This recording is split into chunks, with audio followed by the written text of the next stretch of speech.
Finally, I began to approach the location of the meet. As I entered through the maze of back alleys, heading in the direction of the mark on the map, finally I came to the place they wanted me to be. As I turned down the last back alley heading that way, there they were. They weren't even trying to hide. A full semi, pulled in, blocking off basically the entire alley.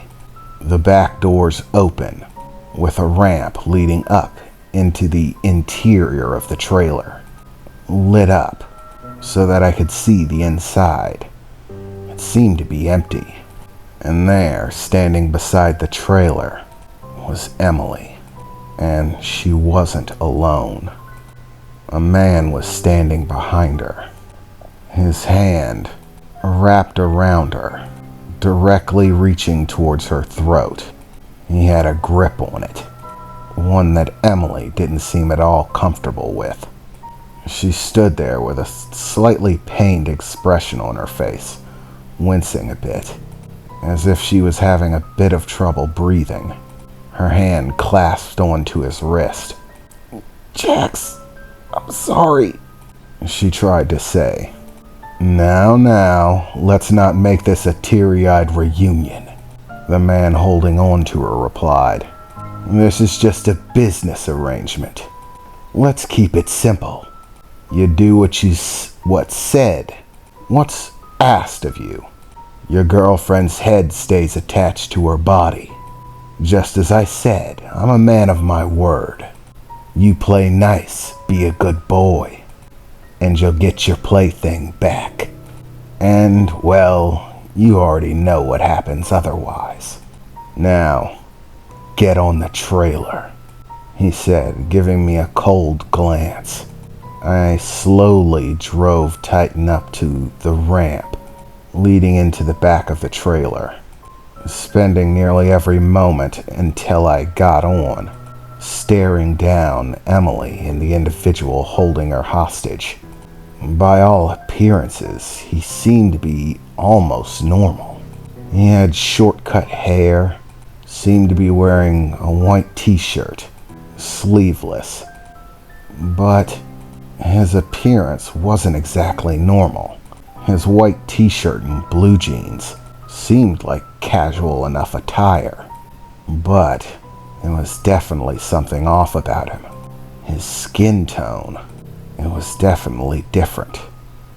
It was almost like he was wearing makeup.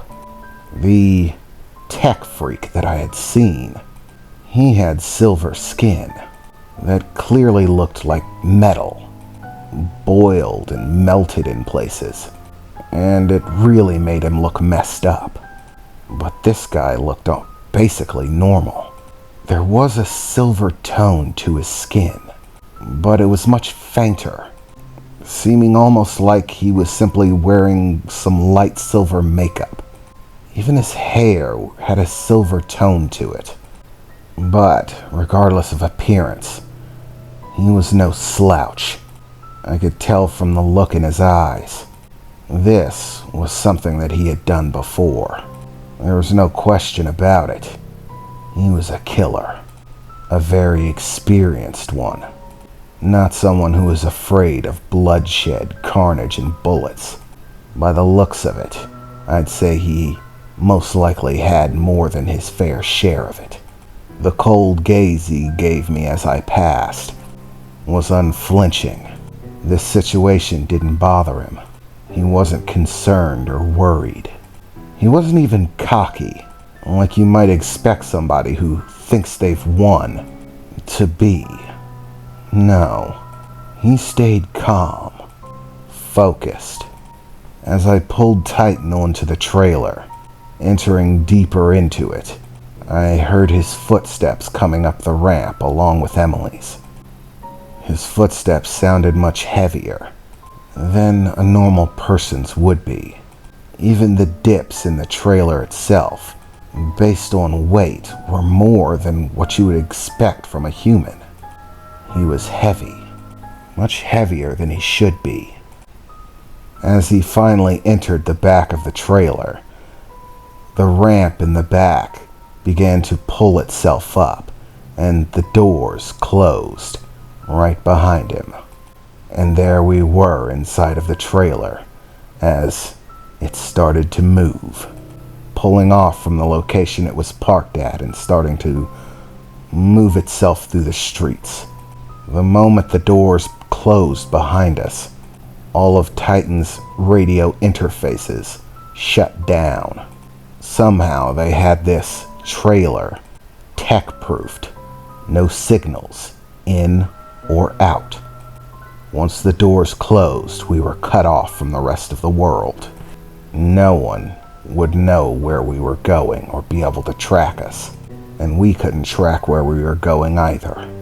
Well, I'm glad to see that you decided to play nice, the man said, staring daggers at me as he tightly clutched Emily's throat. I was afraid that I'd have to get messy. So many people, take me for a fool. Think they can play games, that there won't be consequences. I'm glad to see that somebody's got enough sense to read the situation. Do what they need to do. Don't get me wrong, I think you're an idiot. If it were me, I would have let this bitch die. But, you know what they say. Different strokes and all. But I have to say I was a bit impressed with the show you put on back at Biotech. As I said, I didn't expect you to win. And with only you, this little girl here, and a juiced up motorcycle. And those blades were something else as well. I definitely didn't see that coming. The fact that you were able to cut through his defenses is way impressive. Of the lower tier models we've produced, Deacon had the highest armor range. He wasn't as durable as I am, but still, it wouldn't have been easy for basically anyone to take him out. And functionally, he was one of the most stable low models that we produced. All of these things say high mark to your skills and abilities, to the designs of whoever put that motorcycle together. Where did you come up with the idea for that anyways? He said, beginning to relax somewhat, at least in his conversation. He didn't remove his death grip from Emily. No, that stayed ironclad. He was relaxed enough to talk, but that didn't mean he was letting his guard down. At least not yet. What does it matter? I replied, furiously glaring at him. I did what you wanted. I came along with your little ride. Let Emily go. Sorry, but that's not gonna happen. At least not just yet. I know what you've got packed away in that little motorcycle of yours. A few quick swings and you could tear your way right through this trailer. And off you'd go. So no, I won't be releasing the hostage just yet. I need to ensure your cooperation until you meet the boss. I have to be honest, you're not what I expected you to be, I said, still looking at him angrily. I was expecting a cultist to be a little bit more fanatical. Be shouting some rhetoric about whatever mother's agenda is. But you don't seem like that at all. In fact, you more or less give me the feeling of someone who's used to combat. Someone who's far more practical. So what's the deal? Are you guys cults or not? Oh, well, it's sort of a complicated situation. There are those who view Mother and her agenda with a sort of godlike reverence. It's fair to say that they'd probably be considered cultists. However, not everyone who follows her falls into that same format. As I said, different strokes for different folks. I myself don't really give a crap about the end agenda. There's only one thing I really care about, and it's my place on the food chain. What? I replied. What do you mean by that? Well, it's simple, he replied, taking a pack of cigarettes out of his pocket and beginning to light one up, all single-handedly. He never, for a single instant, released the hold he had on Emily or even loosened it. He stayed focused, and his eyes never came off me. But as he breathed in on that cigarette, exhaling a cloud of smoke and beginning to speak, put quite simply, I believe in the food chain. There's always a food chain, no matter where you go or what you're looking at. There's always someone or something at the bottom of that food chain. Something weak and frail that's got no power. It's just there to be used, abused, and gobbled up by everything above it.